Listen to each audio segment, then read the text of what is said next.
Good afternoon, our YouTube followers, our active duty retirees, veterans, and others who are thinking about it or know people.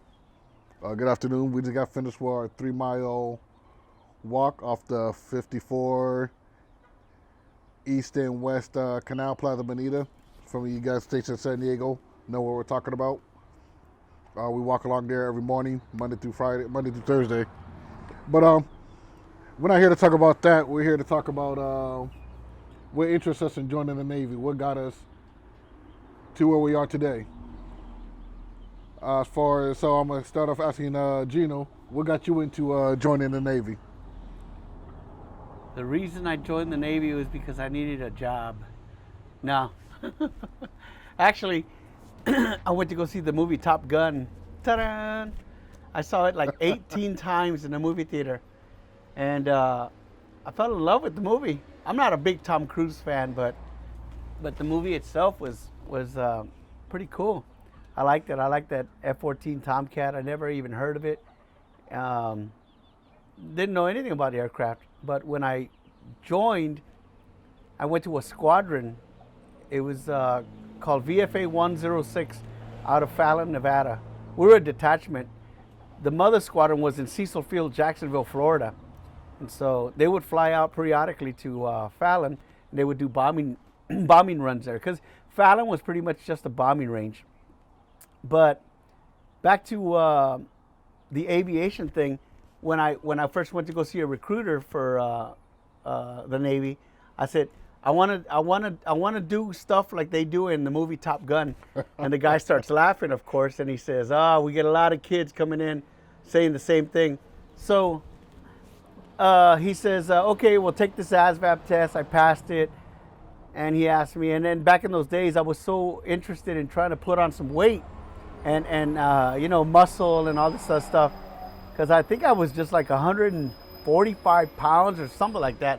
And anyway, so I told the guy, I want to do something that's gonna put on muscle, and he says, I got just the job for you, sucker. And I became an aviation ordnanceman, which pretty much the job description is loading bombs on jets, torpedoes on helicopters, working with aircraft guns, anything ordnance-wise, aviation side. So after boot camp here in San Diego, I went to Millington, Tennessee, which is about 30 miles somewhere from Memphis. So I never got to venture out to Memphis, but Millington, I kind of messed around in there and hit a few bars and things like that. But when I got to Fallon, Nevada, I got to work on the F-18 and load bombs on the F-18.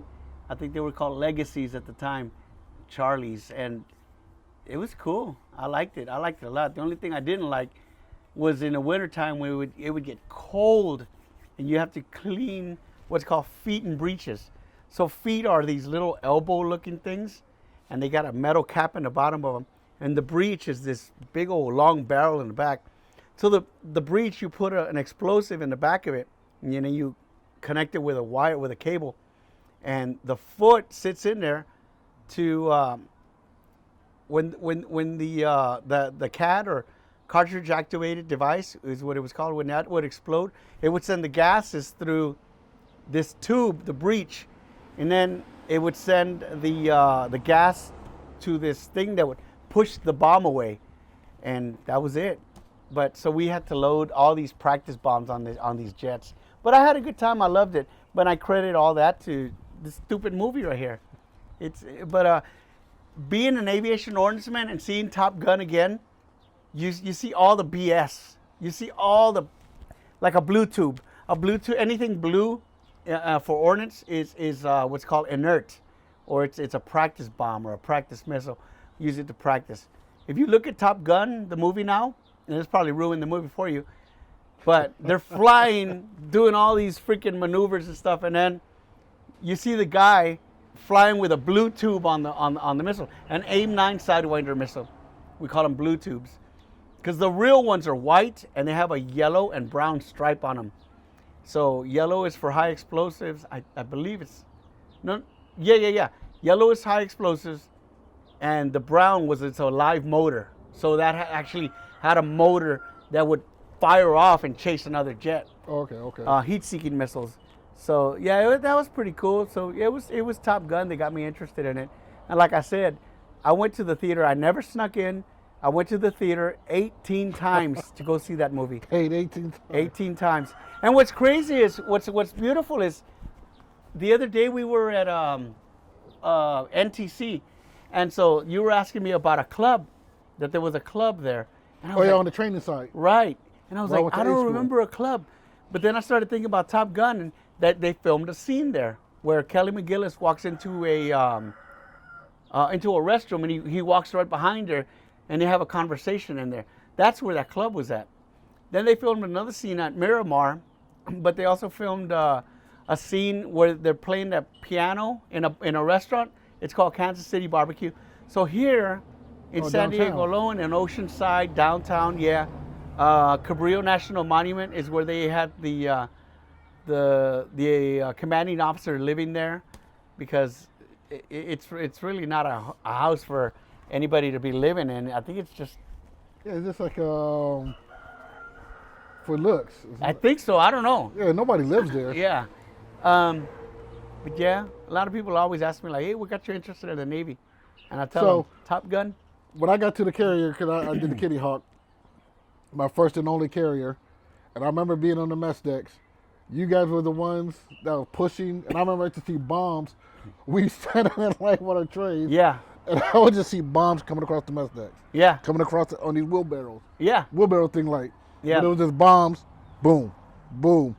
And so I'm new, I'm just, oh yeah, those are bombs. Yeah. You guys were just pushing them through, Yeah. or bringing them up from the bottom, right? Or Yeah, from the magazines down like 7 decks below.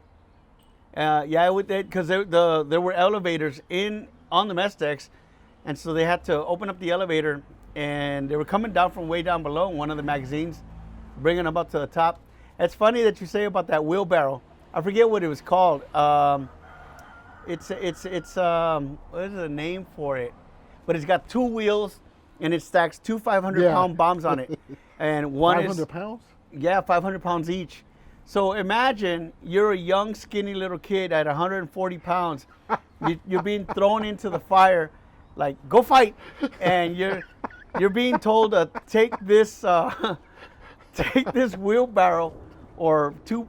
It's 1,000 pounds, man, over 1,000. And you're lifting it up. You're like, oh, and you feel your arms are gonna fall off, and then you start just rolling it forward, and you have to roll it. I'm not kidding. A distance of about 3 football fields, and you have to go to the first aircraft, and then you got to walk all the way back to where it's called the high explosive loading pad. So that's just minus bringing it up from the mess decks. Yeah. You still got to take it up to the flight deck. Yep. And then push it. But the thing there is that those guys, they were called G1 flight deck, or those guys, those AOs would bring it up, and then they would take it to what's called the bomb farm. So the bomb farm was right behind the superstructure or the island of the ship, and it's where the squadrons would come, and the squadrons were the suckers that would have to go tow them all the way in, and what's the word I'm looking for? Place them in front of the station them in front of or to the sides of the aircraft that they were going to get loaded on. But the loading part itself, it was broken up in teams. You had your fuse team, you had your loading team, you had and then you had your quality assurance inspector that would come around behind after the loads. And so to load a 500-pound bomb, you had to have this. It was called an HLU, hoist loading unit. We called it a hernia bar, for good reason. So it'd be 2 guys in the front, and you screw it into the nose of the bomb, because the fuse wasn't in there yet. And then 2 guys in the front, and you'd put the bar across your elbows here, and then 2 guys in the back. Yeah, the Air Force has what's called a SATS loader. I forget what it stands for, but it's basically a forklift, and it lifts up the bomb, and then the guys just wiggle it on board. Not us, because we didn't have room on a carrier for all that crap. So we'd have to get under it, and you're getting down low, and then lifting it up, and then Yeah, that's a hernia, all right. yeah, and so you're your up. back, your arms. Yeah, and it's the young guys. It's your little kids, man. Like I said, 140 pounds soaking wet. I'm all like, oh, and then they're like, hey, you better suck it up because you still got. You're not only loading this jet with 4 bombs, you got 12 more to do. 12 more jets. What the hell? I didn't sign up for this crap. You already burnt out on one. Yeah. They rotate you though. They give you a break. So they told me like, hey, you want to go do fuses? I was like, yeah, sure.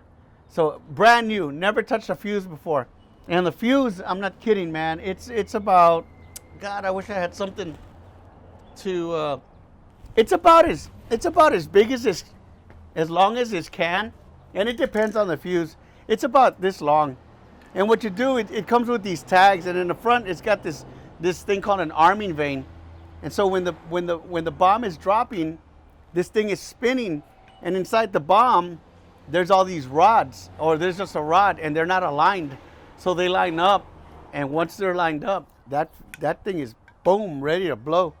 But what happened was I got sent to the fuse team, and they're telling me, hey, just take this tag off right here and this metal thing. Well, I don't know what the hell I was thinking. I was taking both of them off, and it's like handing you a live grenade. And I'm all spinning the thing like, hey, what does this thing do? They're like, what are you doing? Don't touch it. Because inside there's 2 windows. There's a window with a green background, meaning it's safe. But once it starts turning red, that means that fuse is armed now. And so it was partially armed, and they fired me on the spot. They're like, go back to loading. I was like, ah, dang it. So yeah, man, freaking, it was crazy. But it was fun. All along it was fun. I really enjoyed the 20 years I did in the Navy because you get to live that experience as a sailor, as a crazy guy, as a freaking, you name it. We portrayed Hollywood to a T. You know, those guys, granted, we didn't have no freaking idiots like Charlie Sheen when he was playing that Navy SEAL that he jumped off the Coronado Bridge while the Jeep was moving. Get out of here. Nah. But the closer you get to that is jumping off the side of the ship during swim call. Yeah. In the middle of the ocean. Yeah, and that was an experience there. But yeah, that's the reason why. That's the reason why I joined the Navy. And they tried to put me on a smaller carrier called the USS Bellewood, and I said nope. Oh, I don't want that. I said I want an actual carrier where the jets are coming off the stern of the ship and landing on the deck and all that good stuff. That's the raw power of seeing them take off and land. Wow. Boy, I'm not gonna lie, man, because I did small ships, but when I seen that carrier, the Kitty Hawk sitting in Japan, I get to the pier, and you know the ship is so long, you can't even look at it just like this. You have to. Yeah. You have to do a scan. You have to, because the ship is so long. And so I'm just looking. I had to stop on the pier, man, and I'm just looking. The hell did I get myself into? How did I get out a carrier? Because you know, the ship is so you don't know where to start, where to. Yeah. Oh boy, it's amazing because it is something different compared to. I've been on comm ships, amphibs, but when you hit that carrier, then you can hear the jets taking off and landing. Yeah. Especially then if it's the old ships, the steamships. Yeah. And our berthing is right below it, man, right below the flight deck. And it used to be hot. Yeah. So imagine you're under these catapults that push the steams that launch the planes, right? The Yeah. Catapults. And then you're in the Gulf. It sucked. Oh yeah. It sucked, man. In the middle of the night, you're just soaking in sweat. And those are the times you're happy when there's no hot water, just cold water. Yeah. Just take cold showers. Oh. But yeah, the Navy is something else, you know. My dad did 20 years. I didn't think I was even going to join the Navy. Yeah. I was there's some thing I was in college, City College, and I had a boy. We went to Hawthorne, and I had a boy. His brother got shot like 5 or 6 times in the chest. Ouch. So, I don't know, man. I got to get out of here. So, I don't know. Yeah, and then plus, I just wanted something different. Because I didn't see myself doing another 4 or 5 years of college. And now, you know, and back then, you don't even know what you really want to do anyway right after high school. You just go to school because, or your mother, or, you know, you're going to work and go to school. So then, I went to go see a recruiter, like you said. And I qualified for RM. It was RM Radio Man at the time. Mm-hmm. But, you know, classes were packed, were full. But then the recruiters sold me on the Seaman, what is it, the Seaman Airman? Oh, The Seaman program, basically. Seaman to Admiral? Not at the Seaman Airman, Oh. but just the Seaman program. Okay. They came in undesignated. All right. Yeah, because, you know, he was like, you know what? We got this, you going undesignated. That means you can pick any job that you want. Oh, yeah. You look at your answers, you can pick any job that you want. Right. So it might be best for you to just to feel. But then when they talk about that, but you hit the fleet, you don't got time to see you still got to do quals in your own division. Yeah. Let alone then on you working 12-hour shifts on the way. Yeah. So you don't have time to go, oh, well, let me go see what the OSs do. Let me go see what the CSs do. You don't get that time. It's after working hours. On your own time, on Yeah. your own 12 hours. So when you get off your 12-hour shift, and if your quals are caught up, I remember when I came through, they call it dink. Yeah, We had to do 2 hours after work every day, mandatory study. Every day, 2 hours. So if your quals were caught up, so you're off for 12 hours, but then in those 12 hours, you got to eat, sleep, go to the gym, Shower. or do whatever, shower, Yeah. and try to figure out, oh, I want to go see what the OSs do, or I want to go see what. Nah, but I started off at designated. I went to Connecticut. It was ARD, the Waterford, the floating dry dock. Okay. Right? And we had the ships that load up in the back, and they really got underway. But when I got there, they stopped going underway. But it was a floating dry dock.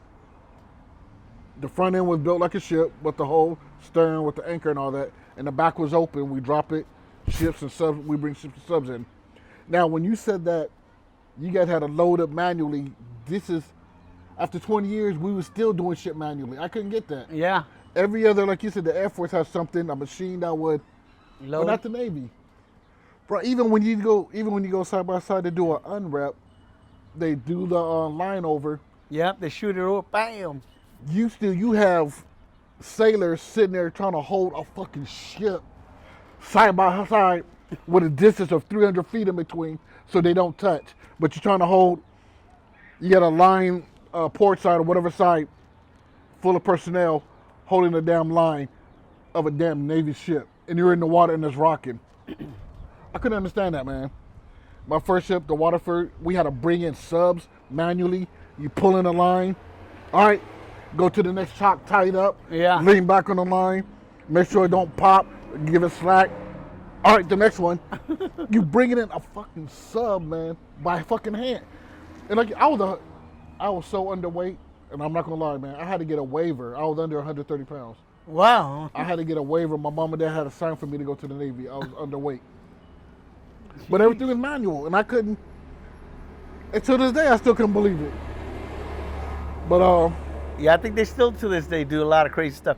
Now, there were some like 2,000-pound bombs that we couldn't load by hand, of course not. So they had a HLU 285. Anyway, that was the nomenclature of it, but it stands for hoist loading unit, and it looked like a big fishing rod. It had a big metal pole. No, that was the HLU 196. That had a motor in it, but there's other ones that had a hand crank, and you'd have to hand crank them, and it was easy because it was, I don't know, the mechanisms inside of it just made it easier. But there was one that was called an HLU 196, and that sucker was to load big, long, not torpedoes, but missiles. Like, God, what was the biggest missile we loaded? I can't even remember now, but they were huge. And yeah, we used to have these metal bands that would go around the the missile itself, put bolts on them, and then on the top there would be this thing that would balance it out, and you'd have to find the right eyelet hole, or you could go to your publication and it'll tell you what eyelet hole to use. You just hook it up, and then it lifts it up. But it's just such a pain in the ass. All the preparation you have to do is just crazy. By the time you get it prepped, you was already done. Yeah, it was done mentally. I'm done. But yeah, but that's my story right there as far as why I joined the Navy. So. Yeah, I have no complaints. I left. I came under, when you joined, did they have the 2-year program? Yeah, I think so. So every 2 years, I would re-enlist only, every 2 years. And everybody would say, why don't you re-enlist more? Well, for me, because for RMs, we were getting bonuses every time you re-enlist. But I only chose the 2 years. That's a fair figure. If I wanted to get out, I'm only 2 years in. But you know, some people, I'm going to max out 5 years. Yeah. To get the biggest, but then they're going to tax that, so it don't even matter. Oh, yeah, I know. So I just did 2-year programs all the way through until they did away with it. It wasn't about the money because they're going to tax it. But if I figure if I was done, I was done and I only had 2 years. But yeah, we Connecticut. I hated deck. I was out in the snow. That's even out in the snow trying to bring in ships. It's snowing out there, man. It's freezing, and you still water. The line is cold. Don't get the line wet. You know how big the fucking line is, Yeah. and it dips in the water, so that's freezing. Oh, Yeah. those 2 years, I say. Back when we came in, and people would say, if you make it your first 2 to 4 years, you can make it. That's what I used to always hear. If you can get through your 2 to 4 years in the Navy, you'll make it. And the first, I'm not gonna lie, the first 2. Now I think things changed, but you used to get sent as soon as you get to the division. As soon as you check in, right? Mesh cranking. You do that for 30, 60 to 90 days. 90 days, yeah. Then after you do mesh cranking, you come back to the division for a little bit. Then you got to go to, we have berthing cleaners. You do berthing cleaners for another 90 days. It was just like, shit, you was getting TAD, DCCPO for another 90 days. You was TAD out the ass on the boat for like your first fucking 2 years on the boat. Yeah. Until people starting to complain that they weren't getting anything done. They didn't know their shops. So I remember they changed it, but shit, man, it was, but no complaints though. I started from the East Coast. And when I hit the Mount Whitney, I mean, I hit everything in the Med. Everywhere in the Med, Puerto Rico, 30 days in Puerto Rico. I have no complaints. I think I seen both sides. And the sad thing is, and I was going to talk to you about this, I busted to get back to California. I wanted to get back to California so bad because I wanted to do a Westpac. I never did a Westpac. Oh. Man, we hit Hawaii so many times, Yeah. man. It was just like, I might as well start getting mail out of Hawaii. Yeah. And I never made it I made it to Thailand. But I was just like, this is it? And everybody used to talk so highly about Hawaii. Yeah. Hawaii this, Hawaii that. Oh, you need to go to Hawaii, you need to go to Hawaii. You hit Hawaii on the way out, on the way in. Way out, Yeah. way in. And I'm just like, what is this so much to talk? Because once you hit it twice, you done seen everything. But Yeah, and that could be another story there too, because Hawaii is kind of overrated. It's you go to the North Shore, that's a different story. That's beautiful. But it's just it's a big old city, which is funny too, because I remember we were pulling in and a lot of these kids would walk up to us and be like, "Hey, what's the current what is it? The currency or the exchange rate in Hawaii?" I'm like, dummy. It's America. It's $1's a dollar. It's still part of the U.S. Continental. What's the exchange rate? Why don't you go to the Mestex and see? You just set up on the Mestex right before you pull in the exchange. Oh yeah, do the exchange. Yeah. And the vendors would be there selling. Oh yeah, bring everything.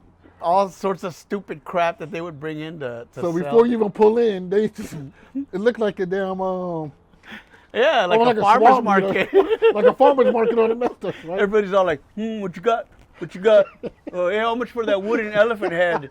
It was like a swap meet in the Mestex before you pull in. So it's like they give special people like Yeah. 24 hours. Yeah. You can sell your shit to the Navy before you dock. So, and everybody down in the mess deck. And you're all 125. I'll take it. I got money. Yeah, Oh, yeah. you got money. Yeah, You've nothing to been blow, saving yeah. up all freaking You cruise. couldn't pull in and use it nowhere. Yeah. Fun But, times. Yeah, no Anyway. complaints to get in. Well, we hope you guys like that story there. So we got plenty more, like we said, plenty more. This is our therapy. Now, So we'll see you guys in the next upcoming video. We're starting to get used to this thing to old heads, so much more calmer. yeah, More. I think we're more relaxed, especially after our walks decompress us. But we try to push out another. We got one more that's waiting to go out. So you're gonna get 2 this week. If not, we do another one later on this week. yeah, Probably try to do some current event ones, especially if you guys have anything you want us to talk about that you know, especially being active, that you can't talk about. yeah. Hit But us we up. can discuss it. Just email us or leave us a message, and we'll bring the topic up and take it from there.